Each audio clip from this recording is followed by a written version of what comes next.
Je lis du livre de Daniel, chapitre 6, au verset 3, ce qui suit.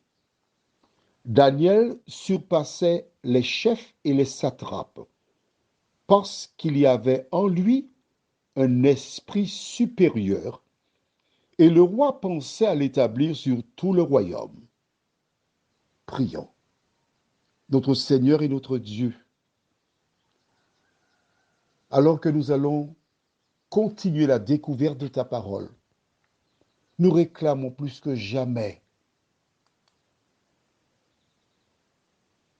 l'Esprit, afin qu'il nous conduise dans toute la vérité. Merci de nous éclairer au nom de Jésus et pour ta gloire éternelle. Amen.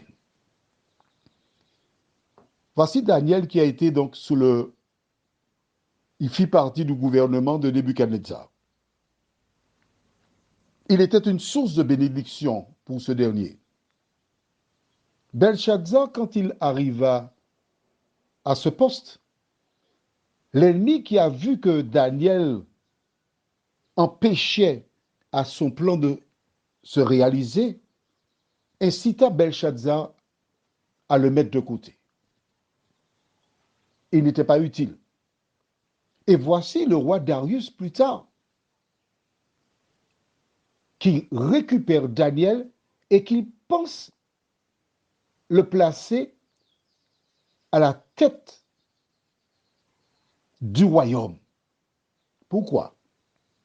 La Bible déclare parce qu'il y avait en lui un esprit supérieur. L'esprit supérieur, c'est ce que nous appelons aujourd'hui le Saint-Esprit. Il n'avait pas la richesse. Il était un esclave. Mais il était surtout, avant tout, un esclave de Jésus de Nazareth.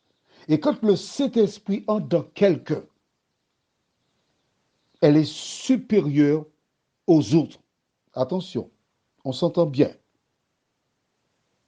Elle est qualifiée pour mener à terme des missions. Lorsque Jésus s'en alla, il a promis aux disciples d'avoir le Saint-Esprit. Il est important pour toi de savoir comment le Saint-Esprit peut venir en toi. Nous savons ce qu'il fit dans Daniel, mais qu'en est-il de toi? Je t'invite à prendre la Bible au livre de Actes des Apôtres, chapitre 2. Actes, chapitre 2. Nous verrons seulement comment le Saint-Esprit habite dans le cœur d'une personne. Je lis à partir du verset 37. Après avoir entendu ce discours, ils eurent le cœur vivement touché, et ils dirent à Pierre et aux autres apôtres, hommes frères, que ferons-nous? Pierre fit un discours, et les personnes qui comprirent la vérité posaient une question, hommes frères, que ferons-nous? Qu'est-ce qu'il nous reste à faire? Parce que ce que tu as dit là, Pierre, c'est la vérité. Nous comprenons, nous l'acceptons. Qu'est-ce qu'on doit faire? Voici la réponse de Pierre, verset 38. Pierre leur dit, repentez-vous et que chacun de vous soit baptisé au nom de Jésus pour le pardon de vos péchés et vous recevrez le don du Saint-Esprit. Voilà comment aujourd'hui le Saint-Esprit vient habiter dans quelqu'un.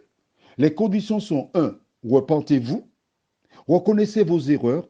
Donc on voit bien qu'il ne s'adresse pas à Pierre, à des bébés, mais à des adultes, des hommes, des personnes qui entendent, qui comprennent. Repentez-vous.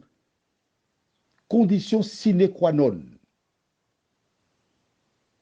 Et que chacun de vous soit baptisé pour le pardon de vos péchés. Et lorsque tu as fait ça, vous recevrez le don de cet esprit. Prions.